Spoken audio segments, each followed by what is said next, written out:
আল্লাহ যদি কাউকে কিয়ামতে হিসাবের জন্য ধরেন, জাহান্নাম ছাড়া কোনো উপায় নেই। হিসাবের জন্য যদি আল্লাহ তার কোনো বান্দাকে ধরেন, জাহান্নাম ছাড়া কোনো উপায় নেই। সেই জন্য আল্লাহর কাছে এই দোয়া করতে হবে, আল্লাহ পাক তুমি আমার হিসাব নিবা না, আমাকে ক্ষমা করে দিও। তুমি যদি কিয়ামতের দিন আমাকে প্রশ্ন করো যে যৌবন কাটাইছো কোন পথে, আমি তো জবাব দেওয়ার পথ রাখি নেই। আমি তো আমার যৌবনকে নষ্ট করে ফেলেছি। তুমি যদি প্রশ্ন করো টাকা পয়সা কামাই করেছো কোন পথে, আমি তার জবাব দেওয়ার পথ রাখি নেই। যদি প্রশ্ন করো কোন পথে খরচ করেছো, আমি সেটারও পথ রাখি নাই, নষ্ট করে ফেলেছি। তুমি আমাকে ক্ষমা করে দাও। সেজন্য আল্লাহর কাছে দোয়া করতে হবে,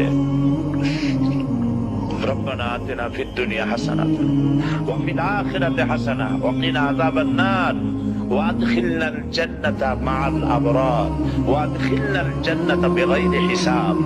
আল্লাহ তোমার নেককার বান্দাদের সাথে আমাকে জান্নাত দিও, আর তুমি দয়া করে কিয়ামতে আমার কোনো হিসাব দিও না।